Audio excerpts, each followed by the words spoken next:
pressure onto K playing that Kronos. So that's what I think. I don't know what you think about them trying to counter it like this.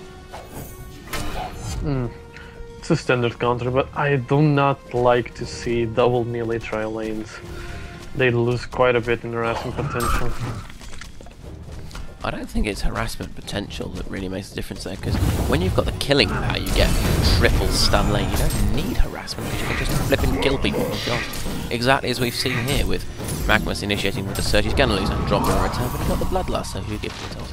And now we might see Pebbles following up onto Glacius as well. Don't think Magnus has to stun this, so they're actually going to get away with it. A lot of damage being put out by K playing that Kronos, but realistically, definitely KDe coming out the victor, so you really can't afford to sustain Bloodlust kill. And I think it's definitely favouring KDe overall, just because they don't have the same aggressive potential in this bottom lane for the Legion, because Kronos fundamentally doesn't have red. We do see Val taking out in the ring. Sorry to interrupt you there, but you just landed an arrow on. Sorry there, I being Mr. Dopey. Going back to this mid thing though, we've got this Valkyrie taking solo mid against Thunderbringer. I wouldn't normally kill there. Stop killing people, KDe. Oh dear, Magnus could go down here. They're going to be caught out by which the stun comes in from Andromeda to try and get this up. The Kronos could go down here. Really going to ruin somebody's day here, I'm pretty sure. It's actually potion used by K here, but still chasing on that Magnus animation cancel. He could go down as well here.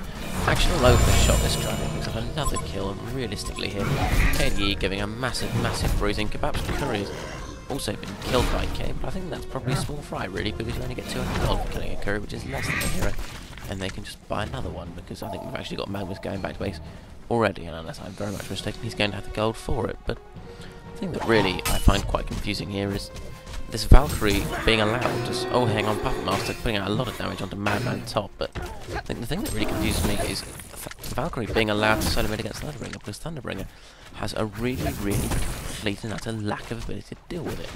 I mean, Thunderbringer's big thing is he has a poor animation, whereas Valkyrie doesn't. And, you know, normally Valkyrie could be outlasted because her animation and damage are not the best, but in this specific instance, they don't have that, because Thunderbringer's is even worse. He's got horrible range, horrible damage, horrible everything, so he's completely unable to compete with Valkyrie. Plus he relies heavily on rune control to give him mana, and he won't have any because Valkyrie has a blink. So really, I'm not too sure about this strategy that MSI have of putting up that Thunderbringer against Valkyrie in the middle lane. We're going to see Pebbles coming in now. If this arrow hits, which it's not going to do, he would be dead, but as it is, Pebbles had not actually put out a stun there. Could see Thunderbringer going down, but I don't think it's likely. Pebbles and Valkyrie both completely out of mana. There's actually oh, they're diving the tower here. Could see Thunderbringer going down. Puts out that nuke on the Valkyrie. Valkyrie goes down to the tower here. Good juking by Thunderbringer. Overextension by KDe. And really just paying the price of that. Shouldn't have been doing it. Did it anyway, and as a direct result, Valkyrie got killed. I mean, anything you'd like to highlight at this point? KDe is establishing too much of a lane dominance. MSI really needs to step it up. Well, I think with hindsight, it's obviously a fantastic thing to have. KDe have outpicked MSI horribly here, because MSI's big thing, the tri-lane around which they intend to plan the game, is gone because K is being completely and utterly screwed by an even harder tri-lane. You know, middle lane... I can't agree with that. UK is still at 300 gold per minute. He's hardly being shut down.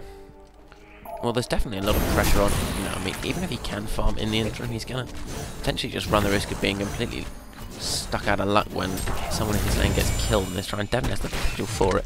Middle lane, as I've already said, favours Valkyrie, and really, Puppet Master can be the only likely winner in this lane. If you look at it, with Fresh Pro going up against Hanny in this oh god, another kill, telling tri-lane, but, you know, that's another kill for KDe, which is really just proving my point. But if we look at it, Fresh Pro 11 crit kills, Hanny's on 27. This top lane really not going well for them either. It's just MSI losing all the lanes, being really bloodied by KDe here, and I just can't see how they can really make a carry strategy work against this heavy gang strat that KDe have got. If they lose all the lanes and get brutalised, Magnus is going to come in for a stun now, but Glacius very timely puts out the ice imprisonment. It's not going to be enough though. Pebbles is stunned, opens up the trees, and Andromeda finishes the job with that thingy-jiggamy comet stun.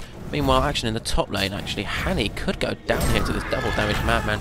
Equally, Madman could go down if he doesn't make him Right, but unfortunately, Hanny, they're not having any mana, and Madman gonna escape with 13 life, still being chased though. 6 This could dead. potentially go. Oh, 0. He's owned by the creeps, but yes, bit of an unfortunate episode for both parties. Really, I mean, had Hanny had anything available to try and stop him with, he would probably have come out alive. As it is, Fresh Pro probably overextended there, didn't make full use of that double damage, but really, I can understand why he'd do it, because when you're being, you know, completely utterly screwed with creep kills in a lane like that, you really have to do something, and you may as well just try and upset Hanny's flow a little bit by picking up that kill on him. Valkyrie keeping, I would assume keeping that room going, she's just gone down bottom to collect it, but actually, there's no, I don't get it, they do have water here, don't they? Yes, they do.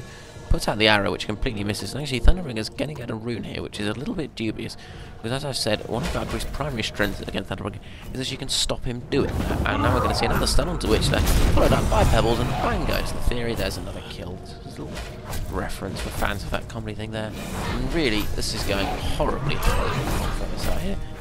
I mean, obviously I've talked about them being outpicked, but is there anything else that you think they're just going wrong with, to put it simply? No, there's not really much they can do on this bottom lane. Even top lane, well, not really much a Madman can do against Puppet Master. It has to be one of the best counters to Madman. Incredible damage, the whole is just... it's just torture. But yes, with the benefit of hindsight, we can definitely see that MSI have screwed up horribly in terms of picks. I think it's probably the kindest way to put it all. Might actually see some damage out onto this Pebbles here. Glacius putting out that slow, but he's too close to the tower. He's getting it out of there just fine, really. I mean, what do you think MSI need to do to come back into this? Do you think maybe some ganks of their own would help, try and put some pressure onto this bottom lane, or do you think they can just kiss the game goodbye and do the metaphorical equivalent of sitting back on the beach drinking martinis for the rest of it? I think they should try to end the laning phase as fast as possible and really do get started with heavy ganking, yeah. I think you do definitely have a valid point there. I mean, Trixie's actually doing okay against this Valkyrie, but that is pretty much it. I mean, Magic's 23 and 5 on criticals, Trixie 28 and 3, and obviously there is that thing that, oh dear, Magmus, oh, this is going to be a illusion. I thought there for a moment that Magmus had got himself in very deep trouble, but as it is, he's just going to have his gank on the middle lane, unfortunately spoilt. But yeah, I do agree with you here. Definitely a breakdown in the laning phase. I mean, it would kind of benefit MSI in that it might take some of the immediate pressure off and let them just try and establish some really good map control and dig us out of this hole. The problem is that KDe have a really mobile team. We're going to see another kill onto Witch Slayer here. Stun comes out from Andromeda. He's going to go down pretty much for sure. I think, yes, he eventually is. However, counter-attack here from MSI. Thunderbringer ultimate use. There's already a kill. Goes out onto Pebbles, and really Magma's in very, very hot water here. I don't think there's any way he can hope to get out of this alive. It'd be interesting to see how Quebec tries to do it. Glacius puts that in slow, and Cronus finishes the job with a teleport. Meanwhile, on the top lane, I believe there was something. Oh yes, Hanny goes down to a gank from Thunderbringer. So good job from outside, trying to come back into it. And really, this is exactly what they need to try and do, just to really sit there in this game and put the pressure right back onto KDe. And actually, they're not too far behind in gold, so while it doesn't look great, it is actually kind of going alright for them. And really, I think we've been a bit harsh on MSI, because although it didn't look so great, if you look at it, they're not actually as far behind as we thought they were. The game very much felt like it favoured KDe, but really, MSI definitely not out of it by any means, and really...